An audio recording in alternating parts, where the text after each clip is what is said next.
ನಮಸ್ಕಾರ ಈ ದಿನ ಸುದ್ದಿಗೆ ಸ್ವಾಗತ ನಾನು ಜಿಎಂ ಪವಿತ್ರ ಬೆಂಗಳೂರಿನಲ್ಲಿ ಭಯೋತ್ಪಾದಕರಿಗೆ ಶಸ್ತ್ರಾಸ್ತ್ರ ಸ್ಫೋಟಕ ಒದಗಿಸೋಕೆ ನೆರವು ನೀಡಿದ ಆರೋಪದಲ್ಲಿ ಪಾಕಿಸ್ತಾನ ಮೂಲದ ಭಯೋತ್ಪಾದಕ ಸಂಘಟನೆ ಲಷ್ಕರ್ ಇ ತೈಬಾದ್ ಉಗ್ರನನ್ನ ಪೂರ್ವ ಆಫ್ರಿಕಾದ ರುವಾಂಡಾದಿಂದ ಭಾರತದ ವಶಕ್ಕೆ ಪಡೆಯಲಾಗಿದೆ.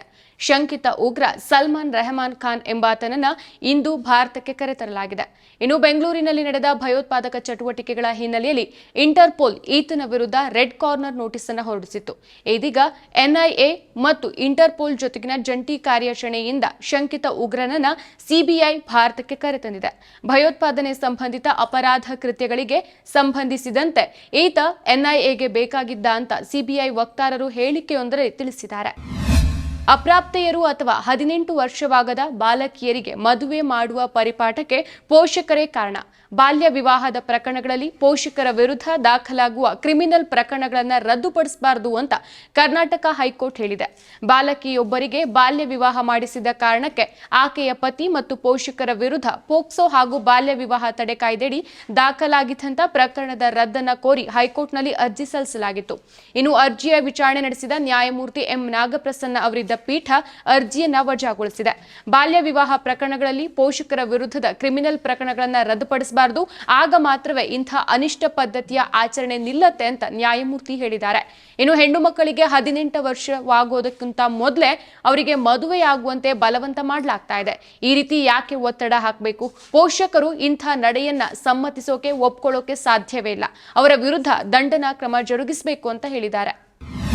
ಬೋರ್ವೆಲ್ ನೀರು ಬಳಸಿದ್ದಕ್ಕೆ ದಲಿತ ಯುವಕನಿಗೆ ಗ್ರಾಮದ ಸರ್ಪಂಚ್ ಮತ್ತು ಸರ್ಪಂಚ್ನ ಪತ್ನಿ ಸೇರಿದಂತೆ ಕನಿಷ್ಠ 5 ಥಳಿಸಿ ಕೊಂದ ಘಟನೆ ಮಧ್ಯಪ್ರದೇಶದ ಶಿವಪುರಿ ಜಿಲ್ಲೆಯಲ್ಲಿ ನಡೆದಿದೆ. ಗ್ವಾಲಿಯರ್ ಜಿಲ್ಲೆಯ 27 ವರ್ಷದ ನಾರದ್ ಜಾಧವ್ ಎಂಬ ದಲಿತ ಯುವಕನು ಇಂದರ್ಘಡ್ ಗ್ರಾಮದಲ್ಲಿ ಮಂಗಳವಾರ ತನ್ನ ತಾಯಿಯ ಚಿಕ್ಕಪ್ಪನ ಹೊಲಗಳಿಗೆ ಬೋರ್ವೆಲ್ ನೀರನ್ನು ಹಾಕ್ತಾ ಇದ್ದ. ಈ ವೇಳೆ ಗ್ರಾಮದ ಸರ್ಪಂಚ್ ಪದಮ್ ಸಿಂಗ್ ಧಡಕ್ ಅವರು ಸರ್ಪಂಚ್ನ ಪತ್ನಿ ದಾಖಾಬಾಯಿ ಮತ್ತು ಅವರ ಸಹಾಯಕರು ಹಲ್ಲೆ ನಡೆಸಿದ್ದಾರೆ ಅಂತ ಆರೋಪಿಸಲಾಗಿದೆ. ಇನ್ನು ಶಿವಪುರಿ ಜಿಲ್ಲಾ ಪೊಲೀಸರ ಪ್ರಕಾರ ಬೋರ್ವೆಲ್ ನೀರು ಬಳಸುವ ವಿಚಾರದಲ್ಲಿ ಒಬಿಸಿ ಧಕಡ್ ಜಾತಿ ಮತ್ತು ಒಬಿಸಿ ಜಾಧವ್ ಜಾತಿಯ ನಡುವೆ ಹಲವು ವರ್ಷಗಳಿಂದ ವಾಗ್ವಾದಗಳು ನಡೀತಾ ಇದೆ. ಈ ಕ್ರೂರ ದಾಳಿಯ ವಿಡಿಯೋ ಸಾಮಾಜಿಕ ಜಾಲತಾಣದಲ್ಲಿ ವೈರಲ್ ಆಗಿದೆ. ಗುಂಪೊಂದು ನಾರದ್ ಜಾಧವ್ ಮೇಲೆ ಕೋಲುಗಳು ಮತ್ತು ರಬ್ಬರ್ ಪೈಪ್ಗಳಿಂದ ನಿರ್ದಯವಾಗಿ ಹಲ್ಲೆ ನಡೆಸ್ತಾ ಇರೋದನ್ನ ನಾವು ಕಾಣಬಹುದು. ಇನ್ನು ಈ ವೇಳೆ ಮಹಿಳೆಯರು ಸೇರಿದಂತೆ ಹಲವು ಮಂದಿ ನಿಂತು ನೋಡ್ತಾ ಇರೋದು ವಿಡಿಯೋದಲ್ಲಿ ಸೆರೆಯಾಗಿದೆ. ಸದ್ಯ 8 ಆರೋಪಿಗಳ ವಿರುದ್ಧ SC/ST ದೌರ್ಜನ್ಯ ತಡೆ ಕಾಯ್ದೆಯಡಿಯಲ್ಲಿ ಕೊಲೆ ಪ್ರಕರಣವನ್ನು ದಾಖಲಿಸಲಾಗಿದೆ. ಇನ್ನು ಗ್ರಾಮದ ಸರ್ಪಂಚ್ ಸೇರಿದಂತೆ 4 ಬಂಧಿಸಲಾಗಿದೆ. ನಾಗರಿಕ ಸಮಾಜ ಬೆಚ್ಚಿ ಬೀಳಿಸುವಂತಹ ಆಘಾತಕಾರಿ ಕೃತ್ಯವೊಂದು ರಾಮನಗರ ಜಿಲ್ಲೆಯ ಹಾರೋಹಳ್ಳಿಯ ಆಸ್ಪತ್ರೆಯೊಂದರಲ್ಲಿ ನಡೆದಿದೆ. ನವಜಾತ ಶಿಶುವೊಂದನ್ನ ಶೌಚಾಲಯದ ಗುಂಡಿಗೆ ಹಾಕಿ ಫ್ಲಶ್ ಮಾಡಲಾಗಿದೆ. ಬುಧವಾರ ರಾತ್ರಿ ಈ ಅಮಾನವೀಯ ವಿದ್ಯಮಾನ ನಡೆದಿದ್ದು ಗುರುವಾರ ಬೆಳಕಿಗೆ ಬಂದಿದೆ. ಹಾರೋಹಳ್ಳಿ ಪೊಲೀಸ್ ಠಾಣೆಯಲ್ಲಿ ಪ್ರಕರಣ ದಾಖಲಾಗಿದೆ.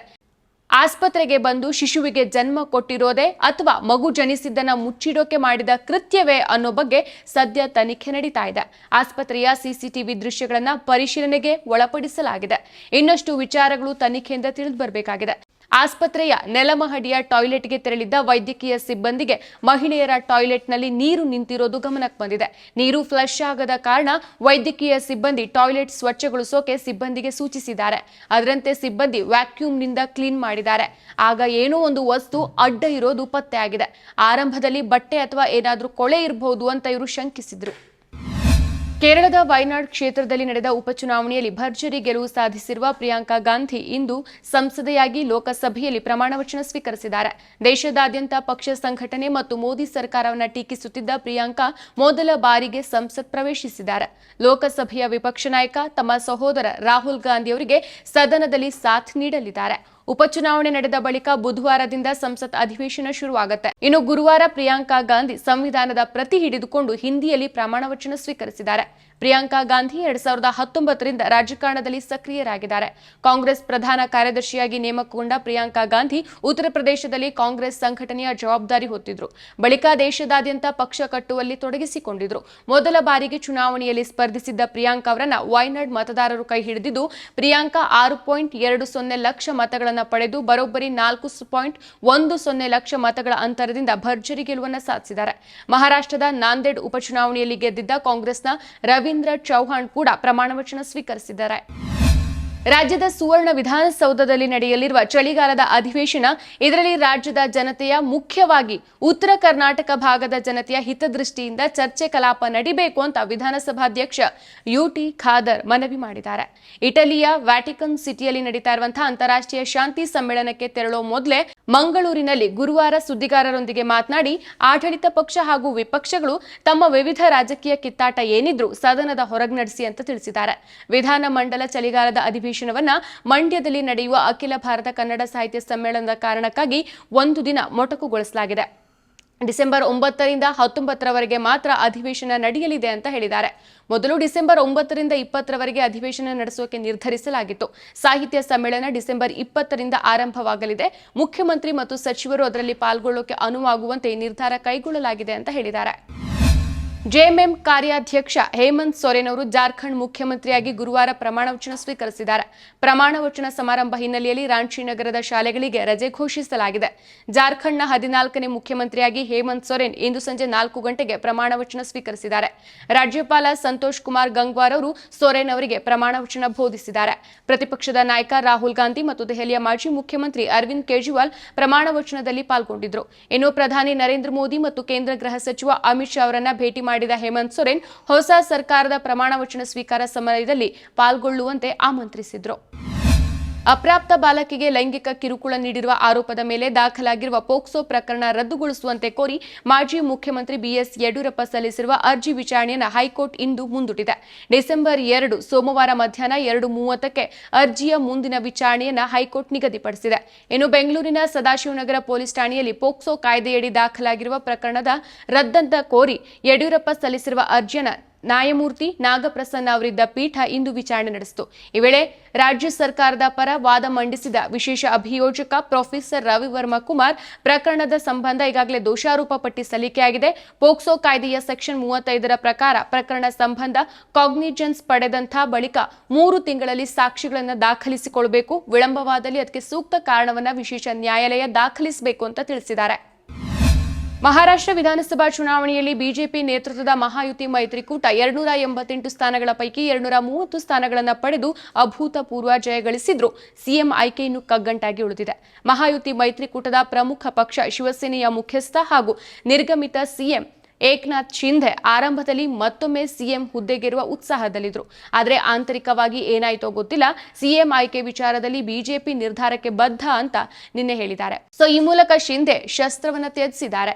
ಏಕನಾಥ್ ಶಿಂಧೆಯ ಎನ್ಸಿಪಿ 288 ಸ್ಥಾನಗಳ ಪೈಕಿ 57 ಸ್ಥಾನಗಳನ್ನ ಗೆದ್ದಿದೆ. ಸಿಎಂ ಸ್ಥಾನದ ರೇಸ್ನಲ್ಲಿರುವ ಮತ್ತೊಬ್ಬ ನಾಯಕ ಬಿಜೆಪಿಯ ದೇವೇಂದ್ರ ಫಡ್ನವೀಸ್.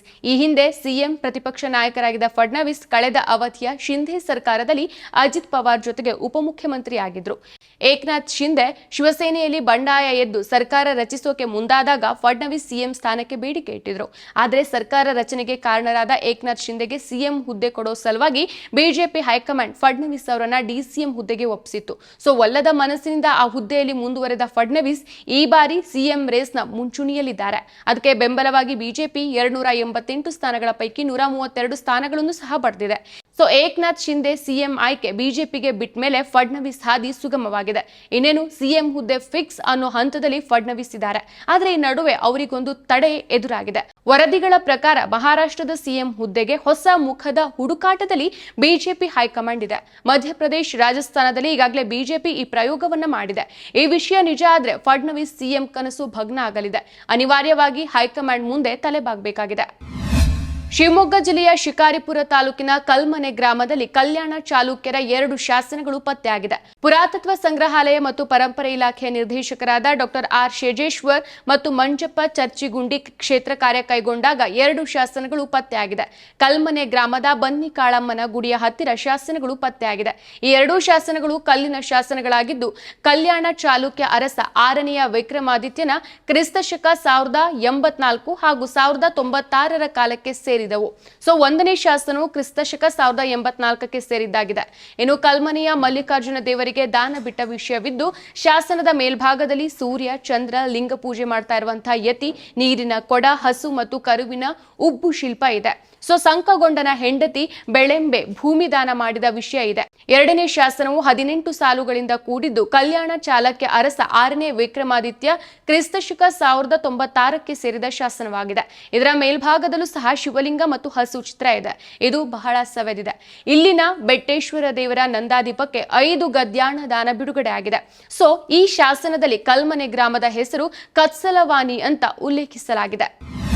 ಇದಾಗಿತ್ತು ಇವತ್ತಿನ ಈ ದಿನ ಸುದ್ದಿ. ನೈಜ ಸುದ್ದಿಗಳಿಗಾಗಿ ನೋಡ್ತಾ ಇರಿ ಈದಿನ.com. ಇದು ಸತ್ಯ, ನ್ಯಾಯ, ಪ್ರೀತಿಯ ಧ್ವನಿ. ಮತ್ತಷ್ಟು ವಿಶೇಷ ವಿಡಿಯೋಗಳನ್ನು ನೋಡಲು ಮತ್ತು ಹೊಸ ವಿಡಿಯೋಗಳ ಬಗ್ಗೆ ತಿಳಿಯಲು ಈದಿನ.com ಯೂಟ್ಯೂಬ್ ಚಾನೆಲ್ ಸಬ್ಸ್ಕ್ರೈಬ್ ಮಾಡಿ ಮತ್ತು ಬೆಲ್ ಐಕಾನ್ ಕ್ಲಿಕ್ ಮಾಡಿ.